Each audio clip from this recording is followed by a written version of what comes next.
Have you ever gotten to the closing table, ready to close on your new home, and found out that you have to pay a lot more than just your down payment? What's up guys, Robert here. As always, sit back and relax, and always have good coffee on hand. And remember to make coffee at home, it's a lot cheaper.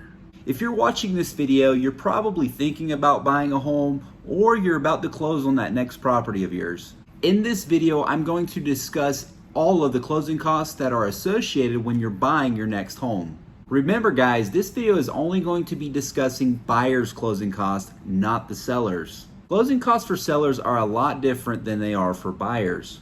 But I want to remind you guys about something first.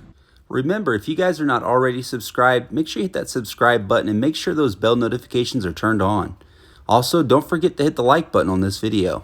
So let's go ahead and get into the video. Alright guys, I want you to pay close attention to what I have to say in this video because closing costs can be very difficult to understand sometimes. It's important to note that closing costs are completely different from your down payment. Your down payment goes towards the purchase of the property. Closing costs are, however, additional fees that buyers will pay to actually close out the transaction. Now, you can guesstimate on how much your closing costs will be. For the most part, most of these fees are based off the sales price of the house.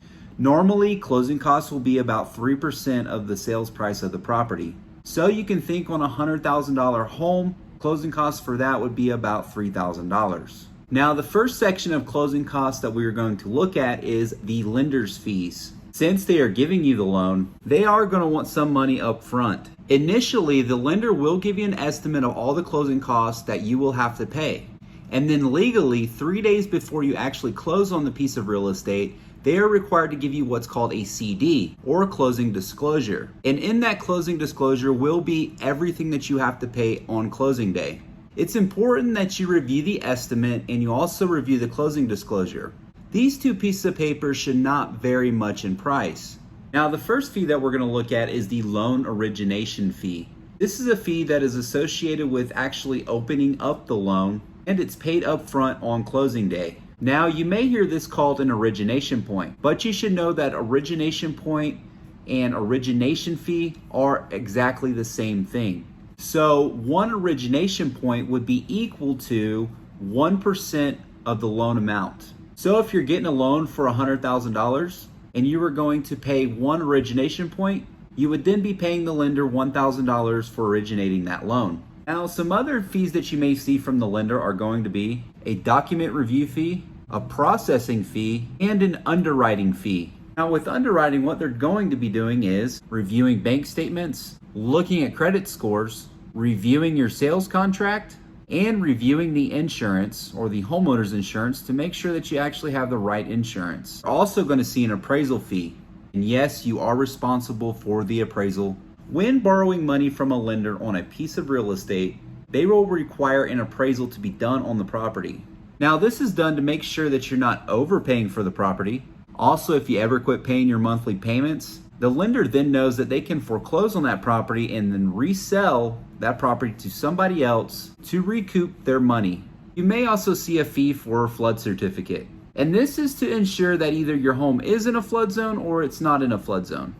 And if it is in a flood zone, you can bet that the lender is going to make sure that you have flood insurance. Now it comes down to title. In real estate, basically all title is a person's right to own and then sell that property to you. The lender will require that a title search be conducted to ensure that the person selling you the home actually has title to that property. And they also want to make sure that there are no liens against the property. Know that no one else but the seller has a claim to that property. And this is where the title policy comes in handy. Now, this is insurance to protect the buyer and the lender in case a title dispute occurs during or after the sale of the property. Some fees associated with title are going to be title letter, the policy, the settlement of title, and the title exam.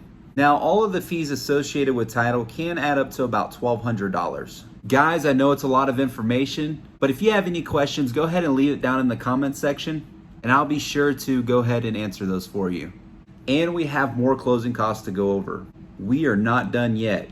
Oh no. Now we have taxes to go over. So when it comes to taxes, some fees that you can expect to see are the recording fee, the transfer of tax fee. This is basically just a fee that the tax office charges to change the tax from the seller over to you as the buyer. And you have the state tax. Now let's get into the prepaids. Prepaid costs only relate to the property, not to the transaction. So remember that prepaids relate to the property and closing costs relate to the mortgage. You're gonna wanna pay attention to this part of the video. A lot of people get confused when it comes to what prepaid costs are. So let's go ahead and get into prepaids. The first prepaid that you're actually gonna pay is the 12 months of homeowner's insurance up front. Now, insurance is only paid once a year, but it is your responsibility that you have the first 12 months up front at closing. The next cost that you are going to be responsible for is the prepaid interest. Now, this fee is going to cover from the day of closing until the end of that same month. This is because mortgage interest occurs during that time, and mortgage payments are paid in the arrears. So technically, you are skipping that first payment, but you're still responsible for paying that interest. And so to take care of that, they make you prepay the interest. Now we come to our escrow account. An escrow account is an account that the lender sets up for you, and this account is only for insurance and taxes. As you pay your mortgage payment every single month, a little bit of that payment will go into this account for insurance and taxes.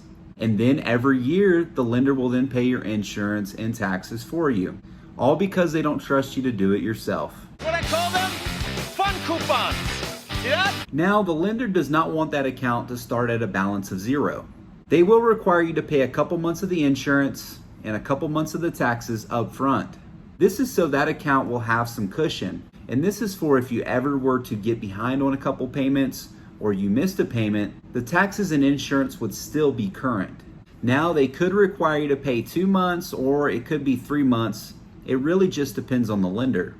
How much you pay will really depend on where you live and also who your insurance company is. Some insurance companies are a lot higher than others. The best part about it is that you actually pick your insurance company.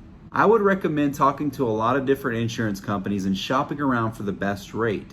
If you buy a property within a homeowners association, you will also see HOA dues along with the rest of the prepaids. All right, guys, I know it's a lot of information. Like I said before, if you have any questions, go ahead and leave it down in the comment section.